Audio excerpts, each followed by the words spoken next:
Hello उचलावं लागेल. Bearing निघालं बेरिंग.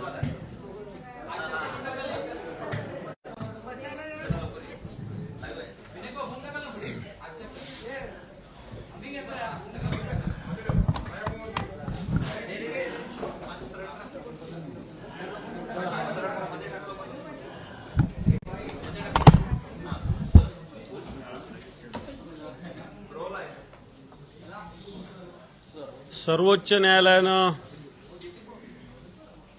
ज्या सरकारला किंवा ज्या मुख्यमंत्र्यांना गटनेता म्हणूनच नाकारलेलं आहे आणि अशा ज्यांना नाकारलेलं तेच या महाराष्ट्र राज्याचे मुख्यमंत्री आहेत. आपण सर्वोच्च न्यायालयाने नाकारल्यानंतरही मुख्यमंत्री पदावर राहणार म्हणजे घटनाबाह्यरित्या असणार हे सरकार, असणारे हे मुख्यमंत्री आणि हे सरकार सुद्धा एक कलंकित सरकार आहे.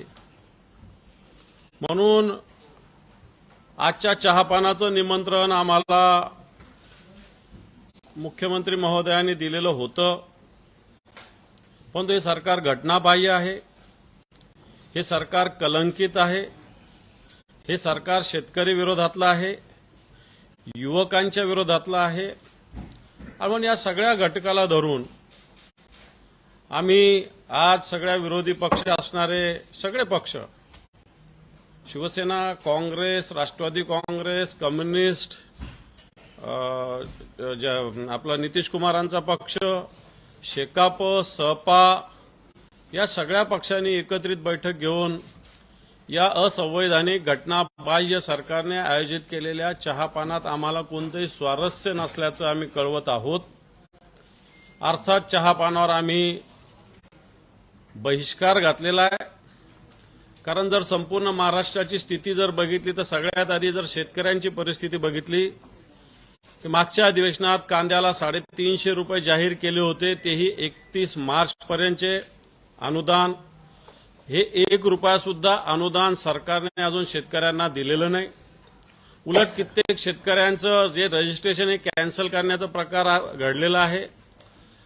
कापूस या भावामुळं जो कापूस 12,000 पर्यंत होता तो 6,100 पर्यंत आला होता. अनेक शेतकऱ्यांनी घरामध्ये कापसाला भाव मिळेल या आशेनं आजही कापूस साठा करून ठेवलेला आहे. या कापसावर कोणताही निर्णय सरकारनं घेतलेला नाही.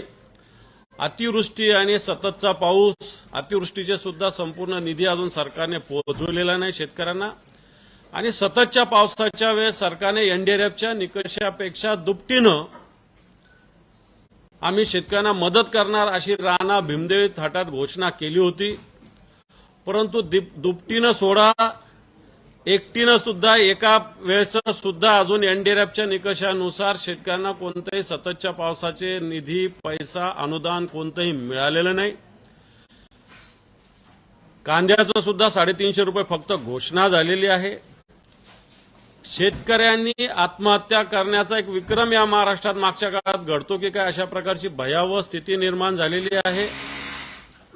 एक प्रकारे जर विचार केला तर मागच्या 13 महिन्यामध्ये जवळपास 1250च्या वर आत्महत्या या महाराष्ट्रामध्ये घडलेल्या आहे. बाहेर उठून तरी मशीन लावलेलं दिसतंय. बंद करून. कारण मुख्यमंत्र्यांनी असं सांगितलं होतं, घटनाबाह्य मुख्यमंत्र्यांनी, की हा महाराष्ट्रातील शेतकऱ्यांची आत्महत्या रोखणं माझी प्राथमिकता असेल. परंतु मराठवाडा, विदर्भ, काय कोकणामध्ये सुद्धा, पश्चिम महाराष्ट्रामध्ये, उत्तर महाराष्ट्रामध्ये सुद्धा आत्महत्या झालेल्या आहे शेतकऱ्यांच्या. कोकणात सुद्धा 4 शेतकऱ्यांनी आत्महत्या केलेली आहे. आणि म्हणून प्राथमिकता आपली ज्या विषयाला होती त्यात हे सरकार पूर्णपणे सपशेल अपयशी ठरलेलं आहे. आणि म्हणून हे सरकार शेतकऱ्याच्या विरोधातलं आहे.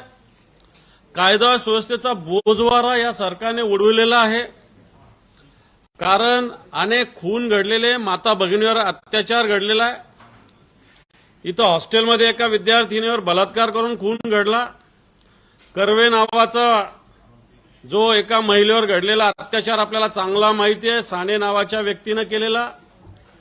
रायगडावर एका एमपीएससी झालेल्या युवतीचा खून केला गेलेला आहे.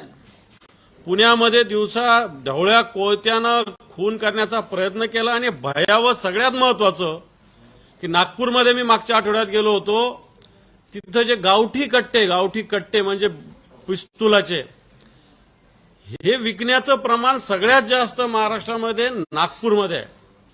आपण कायदा आणि सुव्यवस्थेच्या दृष्टीने जर बघितलं तर या महाराष्ट्रामध्ये दिवसा ढवळ्या खून घडतायत.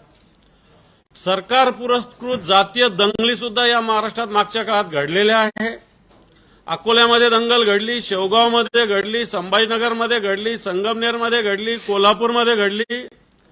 आणि या सगळ्या दंगली जर बघितल्या तर या सरकारने घडविलेल्या आहे की काय, अशा प्रकारची स्थिती कायदा सुव्यवस्थेची सुद्धा या महाराष्ट्रात निर्माण झालेली आहे. हे सगळं कमी पडलं की काय म्हणून सरकारच्या मंत्र्यावर भ्रष्टाचाराचे आरोप झालेले आहेत. या राज्याचे महसूल मंत्री यांनी बदल्यामध्ये ज्या पद्धतीनं व्यवहार केलेले आहे, मित्तल टॉवरमध्ये बसून बदल्या होतात, व्हॉट्सअपवर बदल्या होतात, राज्याचे महसूल मंत्री बदल्या करतात. तहसीलदार असेल, नायब तहसीलदार असेल, एसडीएम असेल, याच्यात बदल्या ज्या घडल्या याला मॅटनी स्थगिती दिलेली आहे. प्रमोशनमध्ये या सरकारने महसूल मंत्र्यांनी घोटाळे केलेले आहे, बदल्यामध्ये केलेले. तसंच कृषी विभागानं केलेलं आहे, तसंच अन्न व औषध विभागाने केलं आहे. या राज्याच्या मंत्र्यावर थेट आरोप दररोज घडतायत. अब्दुल सत्तार सारख्या मंत्र्यावर तर अनेक आरोप आहे, वाळू उपस्यापासून तर एका माजी सैनिकाचं जागा हडप करण्यापर्यंत आरोप घडलेले आहे. संजय राठोडवर तसेच आरोप आहे. आणि सगळ्यात महत्वाचं, एका मंत्र्यांनी, चव्हाण जे मंत्री आहेत सार्वजनिक बांधकाम, यांनी कबूल केलं की माझ्या खात्यामध्ये बदल्यामध्ये मोठ्या प्रमाणात भ्रष्टाचार होतो.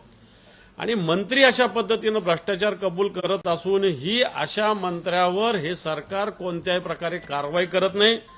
अशा प्रकारची स्थिती आता निर्माण झालेली आहे. ईडी सारखी यंत्रणा, सीबीआय सारखी यंत्रणा, इन्कम टॅक्स सारखी यंत्रणा वापरून वेगवेगळ्या पक्षाच्या, काँग्रेस असेल, राष्ट्रवादी काँग्रेस असेल, शिवसेनेचे असेल, लोकप्रतिनिधी असेल, यांच्यावर दबाव आणण्याचा प्रयत्न नव्हे दबाव आणला जातोय. आणि या दबावातून शिवसेना फोडण्याचं पाप, नंतर राष्ट्रवादी काँग्रेस फोडण्याचं पाप सुद्धा या सरकारने केलेलं आहे. आणि म्हणून हे सरकार अशा पद्धतीनं करत असताना या सरकारमधील आमदारावर अपात्रतेची तलवार आहे. अशी असताना या महाराष्ट्रातून अनेक उद्योगधंदे गुजरातमध्ये गेलेले, याच्यावर कोणती कारवाई, कोणतंही म्हणणं आताचं सरकार मांडत नाही. आणि म्हणून असे सगळं काम करणारे सरकार या महाराष्ट्रात आहे का नाही आहे.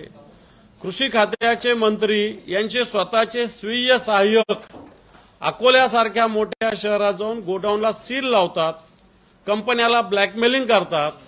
मला असं वाटतं एखाद्या अधिकाऱ्यानं रीतसर अशी कारवाई केली असती तर आपण समजू शकतो, परंतु एका खात्याच्या मंत्र्याचे स्वीय सहाय्यक अशा पद्धतीनं काम करतात. मला असं वाटतं अतिशय ही गोष्ट दुर्भाग्यपूर्ण आहे. मराठा आरक्षण, ओबीसीचं आरक्षण, धनगर आरक्षणावर या सरकारने राणा भीमदेवी थाटाच्या घोषणा केल्या होत्या. आमचं सरकार येऊ द्या, मराठ्यांना 4 दिवसात आरक्षण देऊ, अशा प्रकारची वल्गना केल्या होत्या. आमचं सरकार येऊ द्या, धनगरांना 24 तासात आरक्षण देऊ, अशा प्रकारच्या घोषणा केल्या होत्या. आणि म्हणून अशा पद्धतीनं सगळ्या सामाजिक घटकावर सुद्धा अन्याय या ठिकाणी घडलेला आहे. हे कमी पडलं की काय अन्यायाचं, म्हणून एक समृद्धी मार्ग सारखा जो महामार्ग आहे, या ठिकाणी मागच्या 4-6 महिन्याच्या काळात जे अपघात घडलेले हे सुद्धा आपल्याला दुर्लक्षित करता येणार नाही. कारण हा समृद्धी मार्ग अजूनही पूर्ण झालेला नाही.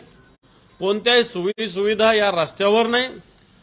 15 दिवसापूर्वी 25 लोक घेऊन जाणारी बसची जी दुर्घटना घडली, परत त्याच्यानंतर काही नियंत्रण येईल अशा प्रकारचं जर वाटलं तर त्याच्यानंतर लगेच दुसऱ्या दिवशी, लगेच तिसऱ्या दिवशी दररोज या समृद्धी महामार्गावर अपघात घडतात.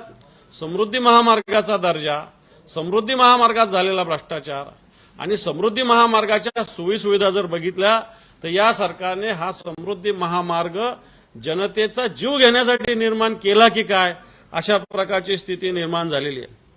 हे सगळं होत असताना खारघरमध्ये जी घटना घडली होती, ज्येष्ठ निरूपणकार आचार्य धर्माधिकारी या काळात उष्माघातानं ज्या नागरिकांचा, जे सेवेकऱ्यांचा मृत्यू झाला होता, निश्चित अशा प्रकारे महाराष्ट्र भूषण पुरस्कार दिला, याच्याविषयी आम्हाला आनंद आहे. परंतु ज्या सांस्कृतिक खात्याला या कार्यक्रमाच्या नियोजनाची जबाबदारी दिली होती, जवळपास 16 कोटी रुपये कार्यक्रमावर खर्च केलेले असताना अशा पद्धतीनं निरूपणकारांना मानणाऱ्या जे सेवेकरी त्यांचा जो मृत्यू झाला, याच्यावर अजून कोणतीही कारवाई घडलेली नाही. याच्याविषयी समिती नेमली होती. या समितीला पुन्हा एकदा मुदतवाढ देण्याचं काम या सरकारने केले. म्हणजे थोडक्यात अशा पद्धतीनं झालेले मृत्यू, हे मृत्यूला हे सरकार एक प्रकारे या मृत्यूला वाचा फोडली पाहिजे, या मृत्यूचा तपास झाला पाहिजे, याच्यावर जबाबदार अधिकाऱ्यावर कारवाई झाली पाहिजे. परंतु हे कुठेही घडलेलं नाही. आणि म्हणून या सरकारने ज्या पद्धतीनं शिवसेना फोडण्याचं पाप केलं, ज्या पद्धतीनं राष्ट्रवादी काँग्रेस फोडून एक पाप केलेलं आहे, आणि म्हणून असं हे सरकार हे कलंकित सरकार आहे.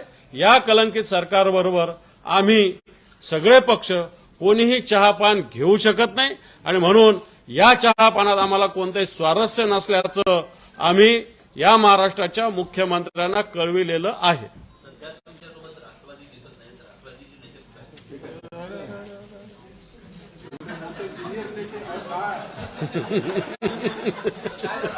अजून भाजपचं समजतं मला.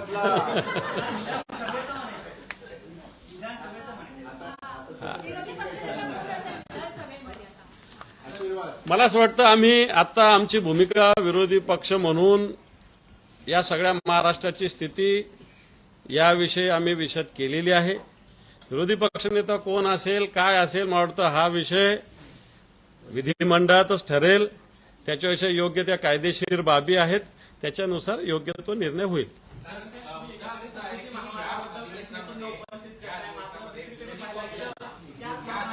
एकदम बोला ना.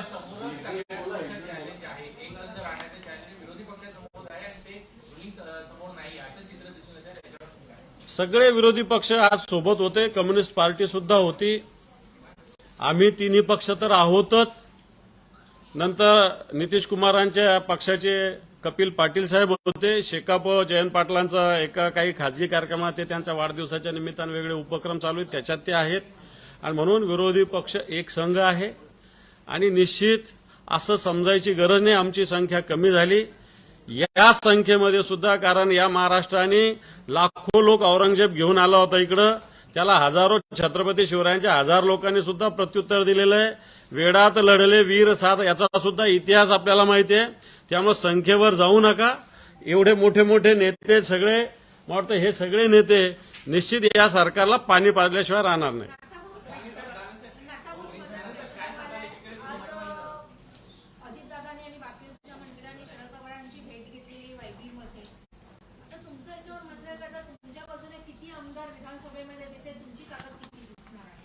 उद्या येईल ना आता अधिवेशनात. कोण पुण्या बाजूला बसतं उद्या, आता कोण पुण्या बाजूला बसतं दिसेल ना. याच्याच जोडीला आमच्या 2-3 विषय राहिले. एक तर राज्यभरामध्ये शेतकऱ्यांच्या आत्महत्या फार मोठ्या प्रमाणावर या वर्षभरामध्ये झाल्या. मागच्या 10 वर्षाच्या तुलनेमध्ये जर आपण अभ्यास केला तर वर्षभरामध्ये सर्वाधिक आत्महत्या शेतकऱ्यांच्या झाल्या. शेतकरी आत्महत्या हा एक विषय आम्ही मांडला म्हणून धरणार आहे. सर्वात जास्त कुपोषणाचे बळी या वर्षभरामध्ये वाढले. त्याच्या आधी असतीलच, परंतु वर्षभरातले जे आकडेवारी समोर आलेले आहे तर बाल मृत्यूंचं प्रमाण, कुपोषणाच्या मुळे मृत्यूंचं प्रमाण, माता गरोदर मातांच्या मृत्यूचं प्रमाण हे आदिवासी क्षेत्रामध्ये फार मोठ्या प्रमाणावर वाढलं. त्याच्याकडे या सरकारचं दुर्लक्ष आहे. आणि आदिवासी क्षेत्रामधल्या ज्या काही आहेत बाबी त्याच्यावर आम्ही लक्ष वेधणार आहोत. सरकारच्या कालखंडामध्ये ज्या काही मध्यान्ह भोजन योजना आहे शालेय पोषण आहार योजना आहे, या योजनेचेही काही गैरव्यवहाराचे प्रकरण अलीकडच्या कालखंडामध्ये समोर आलेले आहे. सरकारच्या विविध खात्यांमध्ये जो गैरव्यवहार आहे, भ्रष्टाचार आहे, ते जे अलीकडच्या कालखंडामध्ये उघडकीस आलेले आहे की मंत्र्यांचे आहेत, तेही प्रश्न या विधानसभेमध्ये लावून धरण्याचा आमचा प्रयत्न राहणार आहे. एकंदरीत जर पाहिलं तर सरकार वर्षभरामध्ये विकास कामांच्या संदर्भामध्ये घोषणा करत आहे, परंतु राजकारणामध्ये इतके तल्लीन झालेले आहे की विकास कामांच्या संदर्भामध्ये फारसा काही वेग आलेला नाही. सिंचनाचे कामं जवळपास या महाराष्ट्रामध्ये ठप्प आहे. म्हणजे 2%, 1% जरी सिंचन वाढलं असेल तरी आनंद आहे, परंतु ते 1% सुद्धा सिंचन याच्यामध्ये वाढू शकलेलं नाही, कारण त्याच्याकडे पैसाच उपलब्ध झालेला नाही. फोडाफोडीच्या राजकारणामध्ये विकास मागे पडत चाललेला आहे. अशा कामांना प्राधान्य देऊन आम्ही चर्चा करणार आहोत. एकंदर माननीय विरोधी पक्षनेत्यांनी सविस्तर तसं निवेदन आमचं विरोधी पक्ष म्हणून केलेलं आहे. सर्वांचं एकत्रित पद्धतीने निवेदन आहे. ते निवेदन आम्ही जे चहापानाचं निमंत्रण दिलेलं आहे त्याचं उत्तर म्हणून आम्ही सरकारला तिकडे पाठवतो आहोत. त्यांनी हेही सांगितलं की हे सरकारच कसं बेकायदेशीर पायावर उभं आहे आणि त्याबरोबर 2 वेळेस 2 पक्षामध्ये फूट करून हे सरकार आलेलं आहे. आता पुन्हा एकदा ती फूट झाली, त्याच्यातून जे आता पुन्हा सरकारमध्ये काही बदल झाले. 3 जण प्रमुख आता झालेले आपल्या सगळ्यांना दिसतात, मुख्यमंत्री आणि 2 उपमुख्यमंत्री आहेत. मंत्रिमंडळाची शपथ घेतल्यानंतर खाते वाटपाला सुद्धा 15 दिवस लागले, पण ह्या 15 दिवसामध्ये हे सरकार पूर्णपणे ठप्प होतं. लोकांच्या जे काही समस्या आहे त्या बाबतीत उदासीन होतं. विशेषतः मला उल्लेख या निमित्तानं करायचा आहे की शेतकऱ्यांची आजची परिस्थिती काय आहे, महाराष्ट्रामध्ये मान्सूनची परिस्थिती काय आहे, तर पूर्णपणे आज दुबार पेरणी सुद्धा होऊ शकत नाही ही परिस्थिती महाराष्ट्राची आहे. धरणांमध्ये पाण्याचे साठे 27% इतके खाली गेले, ते खालीच आहेत, ते वाढ त्यामध्ये दिसत नाही. एकंदर आपण परिस्थिती पाहतो की कापूस असेल, सोयाबीन असेल, ज्या अपेक्षेनं घरामध्ये कापूस ठेवला होता तो कापूस अद्यापही शेतकऱ्याचा बाजारात गेलेला नाही, मार्केटमध्ये गेलेला नाही, त्याला पैसा मिळालेला नाही. शेतकरी पूर्ण हवालदिले. या व्यतिरिक्त सुद्धा अतिवृष्टीमुळं, गारपिटीमुळं जे काही मदतीच्या घोषणा करण्यात आल्या त्या घोषणा सुद्धा मदती झालेली नाही. एवढंच नाही तर कर्जमाफीमध्ये दिलासा म्हणून काही द्यायचे होते की 2 लाखापेक्षा जादा ज्यांचं कर्ज आहे त्यांना त्यांच्यासाठी नियमित भरण्यासाठी त्या रकमा सुद्धा गेलेल्या नाही अशी अवस्था आहे. काही घोषणा अगोदर केल्या होत्या तर कांद्याच्या त्यावेळच्या शेतकऱ्याला जे आपण 350 रुपये अनुदान देऊ ती रक्कम सुद्धा पोहोचलेली नाही. म्हणजे घोषणा मोठ्या आहेत, अंमलबजावणी बिलकुल नाही. शेतकऱ्याकडे पूर्णपणे उदासीनतेने पाहिले जाते. उलट याचा दुष्काळाचा परिणाम शहरी भागामध्ये सुद्धा खूप दिसतो आहे आणि त्याच्यामुळे महागाई वाढलेली आहे. संपूर्णपणे मध्यमवर्गीयाचं सुद्धा जे खर्चाचा हिशोब असतो तो आता कोलमडून पडलेला दिसतोय महिन्याचा सुद्धा. ही अवस्था झालेली आहे तरी सरकारचं लक्ष नाही. उलट अनेक ठिकाणी चोऱ्या माऱ्या वाढलेल्या आहेत. गृह खातं पूर्णपणे उदासीन आहे. राजकारणाकरता दंगली घडून आणण्याचा प्रयत्न चाललेले काही शहरं आपल्याला दिसत आहेत. अंमली पदार्थाची तस्करी वाढलेली पूर्णपणे दिसते आहे. एवढंच नाही तर सगळ्यात गंभीर गोष्ट आणि आपल्या चॅनल्सला दाखवलं, सगळीकडे चर्चा आहे की 6 महिन्यामध्ये 5,000 पेक्षा जादा स्त्रिया गायब झाल्या, मुली स्त्रिया गायब झाल्याची घटना घडते आहे या राज्यामध्ये. कधी नाही ते अभूतपूर्व अशा प्रकारची ही परिस्थिती आहे आणि याकडे कुठेही लक्ष या सरकारचं नाही. सरकार आता ते खाते वाटप, एक्सपान्शन, ते आमदारांना सांभाळा यामध्ये पूर्णपणे गुंतलेलं आहे आणि यामुळं अनेक प्रश्न जे माननीय विरोधी पक्ष नेत्यांनी सांगितले अनेक प्रश्न आहेत आणि जे काही थोडं काम चाललेलं दिसतं ते भ्रष्टाचाराकरता चाललेलं अशा प्रकारची परिस्थिती आहे. आणि म्हणून हे अशा प्रकारचं जे सरकार आहे त्यांचं जे चहाचं निमंत्रण आहे ते आम्ही त्यावर नाकारतो आहोत आणि त्यावर बहिष्कार टाकतो आहोत. नोटीस देण्यात आली की तुम्ही जे आरोप केले आहेत त्याचे पुरावे सादर करावे म्हणून. संजय राऊतांनी पण असेच आरोप केले होते मुख्यमंत्र्यांवर, पण क्राईम ब्रांचकडनं मुंबई पोलिसांकडून नोटीस देण्यात आली की तुम्ही पुरावे सादर करा आणि तुमचा जबाब नको. ठीक आहे, ते मला त्यातले बारकावे माहीत नसल्यामुळे आता इथे बोलणं योग्य होणार नाही. काम करत नाही सरकार.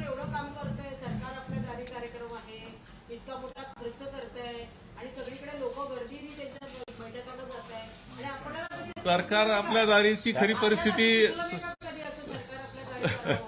आमचा शासन तुम्हाला माहिती आपल्या असं दारी- राजस्व अभियान म्हणून माझ्या काळामध्ये मी केलं होतं आणि दाखले शाळेत वाटले गेले होते.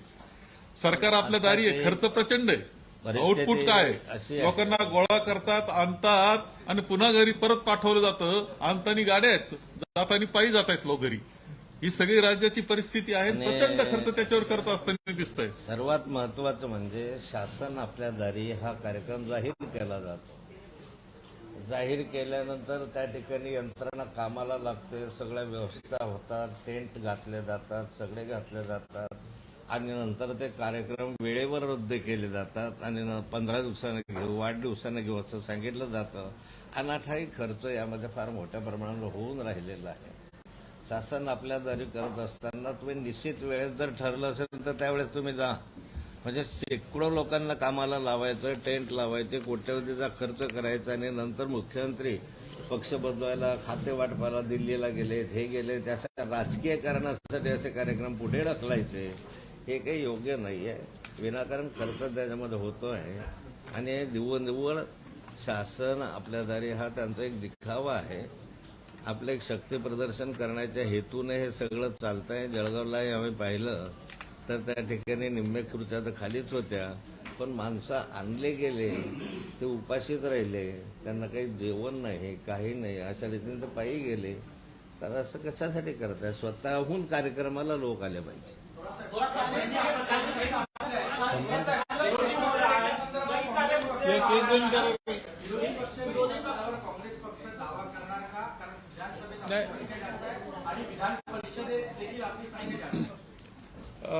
विधानसभेमध्ये तर आम्ही 45 आहोत, काँग्रेस 45 आहोत आणि हा येतं असतंच की ज्याची संख्या ज्यादा त्याला विरोधी पक्ष नेतेपद मिळतं. त्यामुळं विरोधी पक्ष पदावर आम्ही विधानसभेमध्ये दावा करतो आहोत. विधान परिषदेच्या बाबतीत अद्याप आम्ही काही विचार केलेला नाही.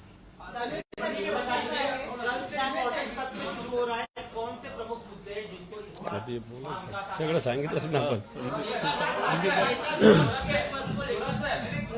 बोलू ना आपण एक एक बोलू ना. हिंदी सांगा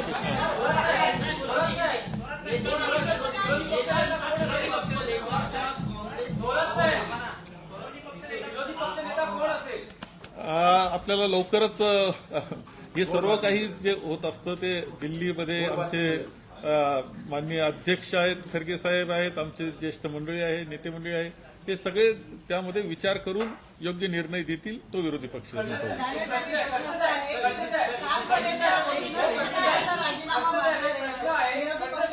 अजितदादा पवार हे नेहमी 50 खोके एकदम ओके म्हणायचे.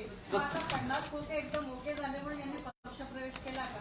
आणि दुसरा प्रश्न असा आहे की ईडीचा धाक असल्यामुळे यांनी पक्षप्रवेश केला, काय सांगणार? मला असं वाटतं अधिवेशनात या सगळ्या विषयावर बोलू, सगळे विषय आम्ही सांगू. अजितदादा काय घोषणा देत होते, त्यांचे फोटो कसे होते, ते गाजर कोणाला दाखवत होते, ते टमाटे कोणाला देत होते, कांदे कोणाला देत होते अजितदादा पवार, हे सगळं आम्ही दाखवू 3 आठवड्याचं अधिवेशन आहे. थँक्यू, धन्यवाद.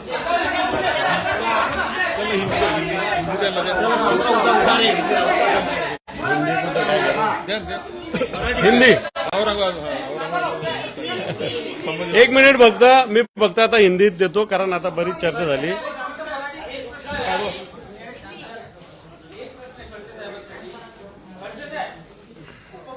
अजित पवार यांच्यासह राष्ट्रवादी काँग्रेसच्या नवनियुक्त मंत्र्यांनी शरद पवार यांची आत्ताच भेट घेतली आहे. वायली चव्हाण सेंटरला आशीर्वाद घेण्यासाठी ते भेटलेले आहेत आणि पक्ष एकसंध राहावा या दृष्टीनेही प्रयत्न सुरू आहे. राष्ट्रवादी काँग्रेसचे नवनिर्वाचित जे बंडखोर मंत्री आहेत ते माननीय शरद पवार साहेबांकडे गेलं असं तुमच्या चॅनलवर मी पाहिलं. माझ्या माहितीप्रमाणे माननीय शरद पवार साहेबांशी त्यांची चर्चा झाली, परंतु शरद पवार साहेबांनी त्यावर कोणतीही प्रतिक्रिया व्यक्त केलेली नाही. पवार साहेबांच्या आशीर्वादासाठी गेलेत असं प्रफुल्ल पटेल यांनी मीडियासमोर सांगितलं, एवढंच मला माहिती. सुप्रीम कोर्ट ने जिनको ग्रुप लीडर बोल के भी नकारा है वो आज महाराष्ट्र के सीएम है. इसका मतलब असंवैधानिक सीएम इस महाराष्ट्र में है और ऐसे असंवैधानिक सीएम जिन्होंने पार्टी तोड़ के, शिवसेना तोड़ के, बाद में राष्ट्रवादी कांग्रेस में भी इसी प्रकार के पार्टी में उन्होंने डिवाइड करके जो सरकार आई है, ये सरकार असंवैधानिक सरकार है। ये सरकार किसानों के प्रश्न के बारे में नाकाम रही है। किसानों को प्याज के बारे में जो अनुदान इन्होंने डिक्लेयर किया था अभी तक नहीं मिला है। कॉटन, इसका भाव नीचे आया है, इसलिए किसानों ने जो कॉटन घर में रखा है उसको भी अभी खरीदी नहीं हो रही है उसकी। किसानों की आत्महत्या बड़े पैमाने में इस महाराष्ट्र में हो रही है। पिछले एक साल में 1200 के ऊपर आत्महत्या इस महाराष्ट्र में हुई है। किसानों को उनकी जो उपज है उसमें जो नुकसान हुआ था उसका जो सरकार ने डिक्लेयर किए थी एनडीआरएफ के मुताबिक जो घोषणा की थी अभी तक किसानों को नहीं मिली है। लॉ एंड ऑर्डर का बड़ा प्रश्न इस महाराष्ट्र में है। दिन दहाड़े हत्या हो रही है, अपहरण हो रहा है, रेप हो रहे हैं, गुंडागर्दी बढ़ रही है और ऐसे कुछ गुंडागर्दियों को तो सरकार में के कुछ लोग संरक्षण दे रहे हैं। सरकार में के अनेक मंत्रियों पे भ्रष्टाचार के आरोप है। जो बदलियां हुई उसमें धांधली हुई है। जो महसूल विभाग है इसमें बड़े पैमाने पे धांधली हुई है। कृषि विभाग में हुई है। कृषि विभाग जिस इस महाराष्ट्र का था है उसके मिनिस्टर ने इनलीगल तरीके से हर जगह जाके व्यापारियों को तकलीफ देने का काम किया है। उसी प्रकार जो तत्कालीन कृषि मंत्री है उनके खुद के प्राइवेट सेक्रेटरी अलग अलग जगह जाके किसानों को, उसी प्रकार व्यापारियों को धमकी दे रही है, गैर व्यवहार करने का प्रयास कर रहे हैं। ऐसे कृषि मंत्री जो तत्कालीन है उनको संरक्षण ये सरकार दे रही है। इसी प्रकार ये सरकार भ्रष्टाचार से लथबथ हुई है। बदलियों में भ्रष्टाचार हुआ है। दिन दहाड़े लोग बोल रहे हैं कि मंत्रालय में 40% पैसे लिए जाते हैं। ठेकेदारों को और बिल्डरों को संरक्षण दिया जा रहा है। ऐसी सरकार इस महाराष्ट्र में काम कर रही है। ईडी हो, सीबीआई हो, इनकम टैक्स हो, इसका यूटिलाइज करके जो लोग सरकार के खिलाफ कर दबाने का प्रयास ये सरकार करती है। और जिन पे भ्रष्टाचार का आरोप था ईडी सरकार ने किया था उनको भी अभी ये सरकार ने मिनिस्टर किया है।